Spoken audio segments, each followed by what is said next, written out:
Hi friends, എല്ലാവർക്കും മേജീസ് ക്രിയേഷൻസിൻ്റെ പുതിയൊരു എപ്പിസോഡിലേക്ക് സ്വാഗതം. നിങ്ങളെല്ലാവരും ആദ്യമായിട്ടാണ് ഈ ചാനൽ കാണുന്നതെങ്കിൽ സബ്സ്ക്രൈബ് ചെയ്യാൻ മറക്കരുത്. ആരതിയുടെ കയ്യിൽ ഇപ്പോൾ അർച്ചന കൊടുത്തുവിട്ട ആ ഒരു കൊറിയർ ഇപ്പോൾ എത്തിയിരിക്കുകയാണ്. ആരതിയുടെ ഓഫീസിലേക്കാണ് വന്നിരിക്കുന്നത്. ആരതിയുടെ അടുത്ത് നോക്കുന്നുണ്ട്, എന്നാൽ അതിൽ അഡ്രസ്സൊന്നും തന്നെ ഇല്ലായിരുന്നു. ആരതി ഉടനെ തന്നെ സച്ചിയെ വിളിച്ച് വിവരം പറയുന്നുണ്ട്. അവർ തമ്മിൽ കാണുകയും അതിൽ ഫോട്ടോ കോപ്പിയാണ് ഉള്ളത് എന്നൊക്കെ പറയുകയും ചെയ്യുന്നുണ്ട്. നമ്മളെ സഹായിക്കാൻ ആരോ ഉണ്ട് എന്നൊക്കെ ആരതി സച്ചിയോട് പറയുന്നു. അങ്ങനെ വളരെയധികം സന്തോഷത്തോടെ സച്ചി നിൽക്കുന്നുണ്ട്. ശേഷം ശിശിരയാണ് കാണിക്കുന്നത്. അർച്ചനയാണ് കാണിക്കുന്നത്. അർച്ചന തുണി എടുത്തുകൊണ്ടിരിക്കുന്ന സമയം അവിടേക്ക് രാജീവ് വന്ന് നിൽക്കുന്നുണ്ട്. പെട്ടെന്ന് കണ്ടതും അർച്ചനയൊന്ന് ഞെട്ടി. എന്താ, പേടിച്ചു പോയോ എന്ന് രാജീവ് ചോദിക്കുന്നുണ്ട്. പിന്നെ പെട്ടെന്ന് കണ്ടാൽ പേടിക്കില്ലേ എന്നിങ്ങനെ അർച്ചന പറയുന്നു. അർച്ചനയ്ക്ക് ഓർമ്മ തിരിച്ചു കിട്ടിയെന്നുള്ള വിവരം എനിക്ക് നന്നായി മനസ്സിലായി. അത് എന്തിനാണ് ഇങ്ങനൊരു നാടകം എന്നൊക്കെ ചോദിക്കുന്നുണ്ട് രാജീവ്. എന്നാൽ ഒന്നും തന്നെ പറയാതെ, മറുപടിയൊന്നും പറയാതെ പെട്ടെന്ന് തന്നെ താഴേക്ക് ഇറങ്ങി പോവുകയാണ് അർച്ചന. ഇത് ശിശിര കാണുന്നു. ശിശിര നോക്കുമ്പോൾ രാജീവ് അവിടെ ഇരിക്കുന്നുണ്ട്. ഇവരുടെ കാര്യത്തിൽ എന്തൊക്കെയോ പ്രശ്നങ്ങളുണ്ട്, എന്തൊക്കെയോ ഉണ്ടെന്നൊക്കെ ഇങ്ങനെ മനസ്സിൽ വിചാരിക്കുകയാണ് ഇപ്പോൾ ശിശിരയ്ക്ക് രാജീവിനെയും അർച്ചനയും ഇപ്പോൾ സംശയമാണ്. നിങ്ങൾ തമ്മിൽ എന്തോ രഹസ്യമുണ്ട്, എന്തായാലും ഞാനത് കണ്ടുപിടിച്ചോളാം എന്നൊക്കെ മനസ്സിൽ വിചാരിക്കുകയാണ് ശിശിര. ശേഷം രാജീവ് ഇപ്പോൾ ഒരു ഫയലൊക്കെ നോക്കിക്കൊണ്ടിരിക്കുന്നു. ഈ സമയം ശിശിര അവിടേക്ക് വരുന്നു. നിങ്ങളെന്തായി നോക്കുന്നതെന്ന് ശിശിര ചോദിക്കുമ്പോൾ, ഇത് വളരെ പ്രധാനപ്പെട്ട ഒരു ഡോക്യുമെൻ്റാണ്. എനിക്ക് അപകടം പറ്റുന്നതിന് മുന്നേ ഞാൻ നിന്നെ ഏൽപ്പിച്ചതായിരുന്നു. നീ ഇത് വായിച്ചു നോക്കിയിരുന്നോ എന്ന് രാജീവ് ചോദിക്കുമ്പോൾ ശിശിര പറയുന്നുണ്ട്, ഞാൻ ഇതൊന്നും വായിച്ചു നോക്കിയിട്ടില്ല. അഥവാ ഞാൻ വായിച്ചെങ്കിൽ തന്നെ ഇപ്പോൾ എന്താ എന്നൊക്കെ ചോദിക്കുമ്പോൾ, എന്താണെന്ന് നിനക്ക് അറിയില്ലല്ലേ എന്ന് രാജീവ് ചോദിക്കുന്നുണ്ട്. വായിച്ച് നോക്കിയല്ലേ അറിയാൻ പറ്റൂ എന്ന് ശിശിര പറയുമ്പോൾ, എന്തായാലും വായിച്ചു നോക്കാഞ്ഞത് നന്നായി. ദൈവമെന്ന ഒരാളുണ്ടെന്നുള്ളത് എനിക്കിപ്പോഴാണ് മനസ്സിലായത് എന്ന് രാജീവ് പറയുമ്പോൾ, അതെന്താ നിങ്ങളിങ്ങനെയൊക്കെ പറയുന്നത് എനിക്ക് മനസ്സിലായില്ല. അല്ലെങ്കിലും ഈയിടെയായിട്ട് നിങ്ങൾക്ക് വല്ലാത്തൊരു മാറ്റമുണ്ട്. ഈയിടെയായിട്ട് നിങ്ങൾക്കെന്താ അവളുടെ പുറകെ ഒരു ചുറ്റിക്കറക്കാം, ആ സമൃദ്ധയുടെ? എനിക്കൊന്നും മനസ്സിലാവുന്നില്ല എന്ന് നിങ്ങൾ വിചാരിക്കരുത്. ഞാൻ പൊട്ടിയൊന്നുമല്ല എന്നൊക്കെ ശിശിര ഇങ്ങനെ പറയുമ്പോൾ ഇത് കേട്ട് രാജീവ് പറയുന്നുണ്ട്, നീ നിന്ന് ചിലയ്ക്കാതെ, നിനക്ക് മനസ്സിലായ കാര്യം പറയടി എന്ന് പറയുമ്പോൾ ശിശിര പറയുന്നു, രാവിലെ അവൾ അമ്പലത്തിലേക്ക് പോയി, അതിന് പിന്നാലെ നിങ്ങളും പോയി, പിന്നെ അവൾ തിരിച്ചു വന്നു, ആ സമയത്ത് തന്നെ നിങ്ങളും വന്നു, അതിനെന്തോ കുഴപ്പം, അതിനെന്തോ ഉണ്ട് എന്നിങ്ങനെ ശിശിര പറയുമ്പോൾ രാജീവ് ചോദിക്കുന്നുണ്ട്, അതിനിപ്പോൾ എന്താ കുഴപ്പം? അങ്ങനെ വീണ്ടും ശിശിര പറയുന്നുണ്ട്, ഇപ്പോൾ അവൾ തുണിയെടുക്കാനായി മുകളിലേക്ക് പോയി, പിന്നാലെ നിങ്ങളും പോയി, അവിടെ വെച്ച് നിങ്ങൾ എന്താ അവളോട് പറഞ്ഞത്? ഉടനെ രാജീവ് ചോദിക്കുന്നു, എന്ത് പറഞ്ഞെന്നാ പറയുന്നത്? ഉടനെ ശിശിര പറയുന്നു, നിങ്ങളൊന്നും പറയാഞ്ഞിട്ടാണ് അവൾ വെപ്രാളത്തോടെ ഓടിപ്പോയത്. ബാൽക്കണിയിൽ എന്തായിരുന്നു പരിപാടി എന്ന് ശിശിര ചോദിക്കുമ്പോൾ രാജീവ് പറയുന്നുണ്ട്, കഴിഞ്ഞ ദിവസം എൻ്റെ കയ്യിൽ നിന്നും കിട്ടിയത് വേണോ നിനക്ക്? ഇനിയും അതുപോലെ ഒരെണ്ണം കൂടി തരട്ടെ, അപ്പോൾ നിൻ്റെ മനസ്സിലെ ഈ അസൂയയും കുശുമ്പും എല്ലാം മാറും എന്നൊക്കെ രാജീവ് ചോദിക്കുന്നുണ്ട്. ഞാനൊരു പാവമായത് കൊണ്ടല്ലേ രാജീവേട്ടൻ ഇങ്ങനെയൊക്കെ പെരുമാറുന്നത് എന്ന് ശിശിര കരഞ്ഞുകൊണ്ട് ചോദിക്കുന്നുണ്ട്. എന്ത് പാവം എന്ന് രാജീവ് ചോദിക്കുമ്പോൾ ശിശിര പറയുന്നു, ഞാനല്ലാതെ രാജീവേട്ടൻ്റെ മനസ്സിൽ മറ്റാരെങ്കിലും ഉണ്ടോ എന്ന് ശിശിര ചോദിക്കുമ്പോൾ, ഉണ്ടെങ്കിൽ എന്നിങ്ങനെ രാജീവ് ചോദിക്കുന്നു. ഉടനെ ശിശിര പറയുന്നു, ഉണ്ടെങ്കിൽ സത്യം പറഞ്ഞേക്ക്, ഞാനങ്ങ് ഒഴിഞ്ഞു തന്നേക്കാം. ഉടനെ രാജീവ് പറയുന്നുണ്ട്, നല്ല തീരുമാനം, അപ്പോൾ വക്കീലിനെ വിളിച്ച് ഞാൻ കാര്യം പറഞ്ഞേക്കാം, ഒരു ജോയിൻറ്റ് ഡിവോഴ്സ് പെറ്റീഷൻ റെഡിയാക്കാൻ. അല്ലെങ്കിൽ തന്നെ ഞാൻ വയ്യാതെ കിടന്ന സമയത്ത് നീ എന്നോട് പെരുമാറിയതൊക്കെ എനിക്ക് നല്ല ഓർമ്മയുണ്ട്. നിൻ്റെ കൂടെ ജീവിക്കാൻ തന്നെ എനിക്കിപ്പോൾ ഒട്ടും താല്പര്യമില്ല എന്ന് രാജീവ് പറയുമ്പോൾ, അല്ല, എന്നെ ഉപേക്ഷിക്കുമെന്നാണോ രാജീവേട്ടൻ പറഞ്ഞു വരുന്നത് എന്ന് ശിശിര ചോദിക്കുന്നുണ്ട്. പഴയതൊക്കെ ഓർത്ത് ഇനി എന്നോട് പെരുമാറുന്നതായിരിക്കും നിനക്ക് നല്ലത്. അതല്ല, പഴയ രീതിയിൽ തന്നെയാണ് മുന്നോട്ട് പോകാൻ ഉദ്ദേശമെങ്കിൽ ഞാൻ നിന്നെ ഉപേക്ഷിക്കും എന്ന് പറയുന്നുണ്ട് രാജീവ്.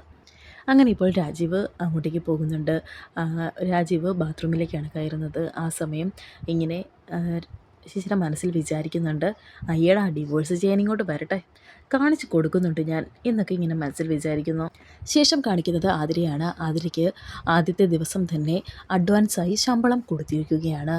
ആ പൈസയുമായി കുറച്ച് സാധനമൊക്കെ വാങ്ങിച്ചുകൊണ്ടാണ് ഇപ്പോൾ ആതിര വീട്ടിലേക്ക് എത്തിയിരിക്കുന്നത്. സ്നേഹിയും അനഘയും അങ്ങനെ വളരെയധികം സന്തോഷത്തോടെ അവിടെ നിൽക്കുന്നുണ്ട്. കുട്ടികളുടെ കാര്യങ്ങളൊക്കെ ആതിര തിരക്കുന്നുണ്ട്. അനഘയ്ക്ക് ഒരു ചോക്ലേറ്റൊക്കെ കൊടുക്കുന്നുണ്ട് ആതിര, അതുപോലെ തന്നെ സ്നേഹിക്കും കൊടുക്കുന്നു. ഒരു മാസം കഴിഞ്ഞ് ശമ്പളം കിട്ടിയിട്ട് മതിയായിരുന്നു ഇതൊക്കെ എന്നിങ്ങനെ സ്നേഹ പറയുമ്പോൾ ആതിര പറയുന്നുണ്ട്, കിട്ടിയല്ലോ, അതുകൊണ്ടല്ലേ ഇതൊക്കെ വാങ്ങിച്ചത്. അതെങ്ങനെ എന്ന് സ്നേഹ ചോദിക്കുമ്പോൾ, കനകാംബരൻ സാറ് ആദ്യത്തെ സാലറി എനിക്ക് അഡ്വാൻസായി തന്നു എന്ന് ആതിര പറയുമ്പോൾ, പിന്നെ ഒരു കമ്പനിയും അങ്ങനെ ചെയ്യില്ല എന്ന് അനഘ പറയുന്നുണ്ട്. ഇത് കേട്ട് ആതിര പറയുന്നുണ്ട്, അങ്ങനെ തന്നെയാണ് ഞാനും വിചാരിച്ചത്, പക്ഷേ സാർ എനിക്ക് സാലറി വെച്ച് നീട്ടിയപ്പോൾ ഞാൻ ഞെട്ടിപ്പോയി, അവിടെ അങ്ങനെയാണത്രേ ഇതിങ്ങനെ ആതിര പറയുന്നത് കേട്ടുകൊണ്ടാണ് കമല അവിടേക്ക് വരുന്നത്. കമല അപ്പോൾ ചോദിക്കുന്നുണ്ട്, ഇത്രയും കാരുണ്യവാനായ മുതലാളിയാണോ നിൻ്റേത് എന്നിങ്ങനെ ചോദിക്കുന്നു. എന്തായാലും വാങ്ങുന്ന ശമ്പളത്തിന് നീ ആത്മാർത്ഥതയോടെ ജോലി ചെയ്യണമെന്നും കമല പറയുന്നുണ്ട് ഇപ്പോൾ ആതിരയോട്. അവിടെയുള്ളവരെല്ലാം നല്ല ആളുകളാണ്, പ്രത്യേകിച്ച് ഗീത ചേച്ചി എന്ന് പറയുന്നുണ്ട് ആതിര. ഉടനെ കമല ചോദിക്കുന്നുണ്ട്, ആരാ ഈ ഗീത ചേച്ചി? ഇത് കേട്ട് ആതിര പറയുന്നുണ്ട്, കനകാംബരൻ മുതലാളി കഴിഞ്ഞാൽ അവിടുത്തെ ഏറ്റവും പ്രധാനപ്പെട്ട ആളാണ് ഗീത ചേച്ചി. സാറിൻ്റെ മാനേജറാണ്, എന്നോട് വലിയ കാര്യമാണ് എന്നൊക്കെ പറയുന്നു ആതിര. ഈ കാലത്തും ഇങ്ങനെയുള്ള നല്ല മനുഷ്യരുണ്ടല്ലോ എന്ന് കമല പറയുമ്പോൾ ആതിര പറയുന്നുണ്ട്, സാർ അങ്ങനെയാണ്, സാറിന് അവിടുത്തെ സ്റ്റാഫുകളോടൊക്കെ ഒരു പ്രത്യേക കാര്യമാണ് എന്നൊക്കെ പറയുന്ന സമയം സച്ചി ഇപ്പോൾ അവിടേക്ക് വരുന്നു. സച്ചി വളരെയധികം സന്തോഷത്തോടെയാണ് അങ്ങോട്ടേക്ക് വരുന്നത്. ഇത് കണ്ട് കമല ചോദിക്കുന്നുണ്ട്, എന്താ മോൻ്റെ മുഖത്ത് ഇത്രയും സന്തോഷമെന്ന്?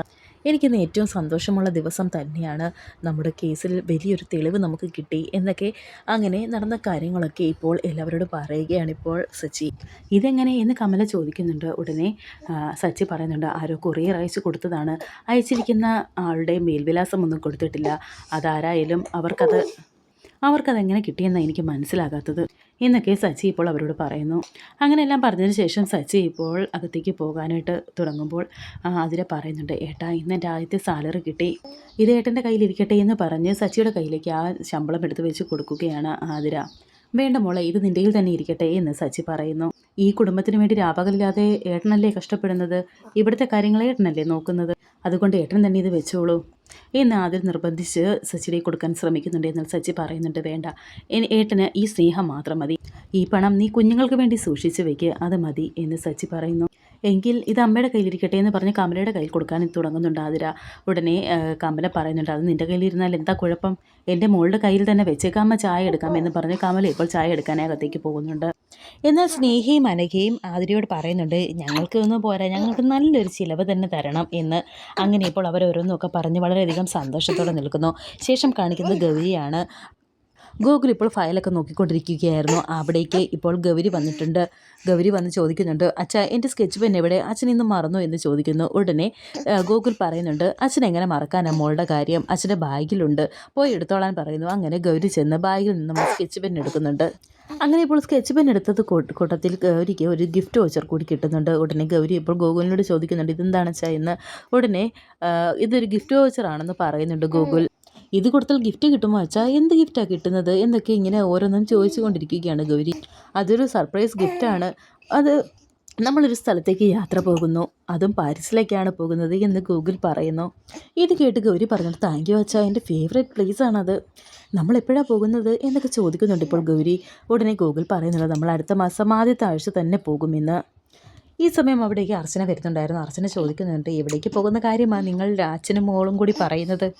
അമ്മ ഇത് കണ്ടോ, നമ്മൾ 3 പേരും പാരീസിലേക്ക് പോവുകയാണ്, അമ്മ ഇത് നോക്കിക്കേ എന്നൊക്കെ പറഞ്ഞ് ആ ഗിഫ്റ്റ് വൗച്ചർ എടുത്ത് അർച്ചനയെ കാണിച്ചു കൊടുക്കുകയാണ് ഗൗരി. ഗോകുൽ പറയുന്നുണ്ട്, സത്യത്തിൽ നമ്മൾ കാശ്മീരിലേക്ക് പോകാനല്ലേ തീരുമാനിച്ചത്, പക്ഷേ നമ്മുടെ ബാർ അസോസിയേഷനിലെ ഒരു പ്രോഗ്രാമാണ് ഈ അസോസിയേഷൻ ട്രിപ്പ്. സെലക്ട് ചെയ്തതിൽ ഒരു ഫാമിലി നമ്മളാണ്, അതുകൊണ്ട് കാശ്മീരിലെ നമ്മുടെ യാത്ര തൽക്കാലം ഇപ്പോൾ റദ്ദാക്കാം, എന്നിട്ട് നമുക്ക് പാരീസിലേക്ക് പോകാം എന്ന് ഗൂഗിൾ പറയുന്നു. ഞാനിത് എല്ലാവരെയും കാണിക്കട്ടെ, ഇങ്ങ് തന്നേ അമ്മ എന്ന് പറഞ്ഞ് ആ ഗിഫ്റ്റ് വൗച്ചർ മേടിച്ചുകൊണ്ട് അമ്മ അവിടെ എല്ലാവരെയും കാണിക്കാനായി അത് മേടിച്ചുകൊണ്ട് പോവുകയാണ് ഗൗരി.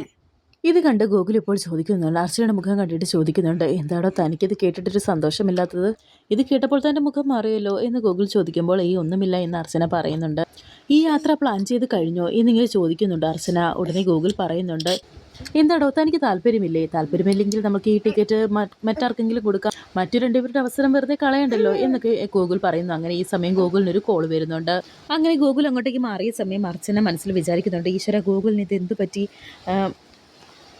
രാജീവ് എങ്ങാനും എല്ലാം ഗൂഗിളിൻ്റെ അടുത്ത് പറഞ്ഞു കാണുമോ എന്നൊക്കെ വളരെ ടെൻഷനോടെ ആലോചിച്ച് നിൽക്കുകയാണ് അർച്ചന. ശേഷം ശോഭന എല്ലാവർക്കും ഭക്ഷണം വിളമ്പിക്കൊണ്ടിരിക്കുകയാണ്. അവിടേക്ക് ഇപ്പോൾ രാജീവിൻ്റെ അടുത്തേക്ക് അങ്കിളെ എന്ന് പറഞ്ഞ് വളരെയധികം സന്തോഷത്തോടെ ഗൗരി വരുന്നു. മോളാകെ സന്തോഷത്തിലാണല്ലോ എന്ന് ഇത് കണ്ട് രാജീവ് ചോദിക്കുന്നുണ്ട്. ഇതെന്താണെന്നറിയാമോ, ഞങ്ങൾ പാരീസിലേക്ക് പോവുകയാണ്, ഇത് കണ്ടോ എന്നൊക്കെ പറഞ്ഞ് വളരെയധികം സന്തോഷത്തോടെ ഗൗരി ഇപ്പോൾ അതെല്ലാവരെയും കാണിക്കുന്നു. ഓ ഇതായിരുന്നോ കാര്യം, ഇതെന്നോട് ഗോകുൽ നേരത്തെ പറഞ്ഞിരുന്നതാണ് എന്ന് ശോഭന പറയുന്നുണ്ട്. എന്നിട്ട് അമ്മ ഇത് എന്നോട് പറഞ്ഞില്ലല്ലോ എന്ന് ശിശിര ചോദിക്കുന്നുണ്ട്. അതിനിപ്പോഴല്ലേ എല്ലാവരും കൂടെ ഒന്ന് ഒത്തുകൂടിയിരുന്നത്, ഇത് അവരുടെ ഫാമിലി ട്രിപ്പാണെന്നൊക്കെ ഇങ്ങനെ പറയുന്നുണ്ട് ശോഭന. അങ്ങനെ എല്ലാവരോടും അതൊക്കെ സന്തോഷത്തോടെ കാണിച്ചതിന് ശേഷം മുകളിലേക്ക് പോകാൻ തുടങ്ങുന്നുണ്ട് ഗൗരി. അപ്പോഴേക്കും ഗോകുലും അർച്ചനയും കൂടി താഴേക്ക് വന്നിരുന്നു. പാരീസ് എന്തായാലും ഫാമിലിയുമായി പോകാൻ പറ്റിയ നല്ല സ്ഥലമാണ്. അളിയൻ എന്തായാലും ഇപ്പോൾ നല്ല കാലമാണ്. ഭാഗ്യങ്ങൾ ഓരോന്നായി വന്നുകൊണ്ടിരിക്കുകയല്ലേ എന്നൊക്കെ രാജീവ് ഇങ്ങനെ ഗോകുലിനോട് പറയുന്നുണ്ട്. അർച്ചനയാണെങ്കിൽ ഒന്നും മിണ്ടാതെ തന്നെ നിൽക്കുന്നുണ്ട്. അങ്ങനെ ശോഭന ഇപ്പോൾ അർച്ചനയ്ക്ക് ഭക്ഷണമൊക്കെ വിളമ്പി കൊടുക്കുന്നു. നീ എന്താ ഒന്നും മിണ്ടാതിരിക്കുന്നത് എന്ന് ശോഭന ചോദിക്കുന്നുണ്ട്. സോറി, ഗോകുലിനോടാണ് ചോദിക്കുന്നത്. ഉടനെ ശിശിരി അത് കണ്ടുകൊണ്ട് പറയുന്നുണ്ട്, അവൻ്റെ മുഖത്ത് മാത്രമല്ല സമൃദ്ധിയുടെ മുഖത്തും സന്തോഷമൊന്നുമില്ല എന്ന് പറയുന്നു. ഒന്നുമില്ല, അമ്മയ്ക്ക് വെറുതെ തോന്നുന്നതായിരിക്കും എന്നൊക്കെ അർച്ചന പറയുന്നു. ഉടനെ രാജീവ് പറയുന്നുണ്ട്, അതൊക്കെ സങ്കടമൊക്കെ മാറിക്കോളും, ഭർത്താവിൻ്റെയും മോളുടെയും കൂടെയല്ലേ പോകുന്നത്. അങ്ങനെ ഇപ്പോൾ ഒന്നും കഴിക്കാതെ അർച്ചന അവിടെ നിന്നും എഴുന്നേറ്റ് പോകുന്നുണ്ട്. ചോദിക്കുമ്പോൾ എനിക്ക് വിശപ്പില്ല എന്ന് പറഞ്ഞാണ് അർച്ചന ഇപ്പോൾ അവിടെ നിന്നും പോയിരിക്കുന്നത്. പിന്നാലെ തന്നെ ഗോകുലും പോകുന്നു. എന്ത് പറ്റി എന്ന് ചോദിക്കുമ്പോൾ വയറ് നിറഞ്ഞു എന്ന് പറഞ്ഞ് ഗോകുൽ വളരെയധികം സങ്കടത്തോടെ അവിടെ നിന്നും എഴുന്നേറ്റ് പോവുകയാണ്. ശേഷം സച്ചിയെ കാണിക്കുന്നുണ്ട്. സച്ചിയെ ഭക്ഷണം കഴിക്കാനായി സ്നേഹ വന്ന് വിളിക്കുന്നുണ്ട്. എന്നിട്ട് സ്നേഹ പറയുന്നുണ്ട്, ഒരുപാട് നാളുകൾക്ക് ശേഷമാണ് സച്ചിയേട്ടൻ ഇങ്ങനെ സന്തോഷത്തോടെ കാണുന്നത് എന്ന് പറയുന്നു. ഉടനെ സച്ചിയും പറയുന്നുണ്ട്, അതെ, ഒരുപാട് നാളുകൾക്ക് ശേഷം നമ്മുടെ വീട്ടിൽ സന്തോഷം വരികയാണ്. ഇനിയും അങ്ങനെ തന്നെയായിരിക്കും. കേസ് ജയിച്ചാലെല്ലാം പഴയതുപോലെ ആകും എന്നൊക്കെ പറയുന്നുണ്ട് സച്ചി. അങ്ങനെ സച്ചി ഇപ്പോൾ അർച്ചനയുമായിട്ടുള്ള ആ ഒരു സന്തോഷകരമായ ജീവിതമൊക്കെ ആലോചിച്ചിരിക്കുകയാണ്. ശേഷം കാണിക്കുന്ന ഗോകുലിനെയാണ്. ഗോകുൽ ഇപ്പോൾ അർച്ചനയെ വിളിച്ച് അടുത്തിരുത്തുന്നുണ്ട്. എന്നിട്ട് പറയുന്നുണ്ട്, താൻ ഇവിടെ വന്നിട്ട് 10 വർഷമായി, ഇന്നേ വരെ തനിക്ക് ഇഷ്ടമില്ലാത്ത എന്തെങ്കിലും ഞാൻ ചെയ്തിട്ടുണ്ടോ, തന്നെ നിർബന്ധിച്ചിട്ടുണ്ടോ എന്നൊക്കെ ഗോകുൽ ചോദിക്കുമ്പോൾ ഇല്ല എന്ന് അർച്ചന പറയുന്നുണ്ട്. എന്നിട്ട് ഇപ്പോൾ ആ ഒരു ഗിഫ്റ്റ് വൗച്ചർ എടുത്ത് കയ്യിലെടുക്കുന്നുണ്ട് ഗോകുൽ. എന്നിട്ട് അതെടുത്ത് വലിച്ചു കീറി കളയുകയാണ്. ഇത് കണ്ട് അർച്ചന ഗോകുലിനെ ഇങ്ങനെ ഒരു ഞെട്ടലോടെ ഇങ്ങനെ നോക്കുന്നുണ്ട്. വരാനിരിക്കുന്ന പുതിയ എപ്പിസോഡുകളുമായി വീണ്ടും കാണാം. Thank you for watching.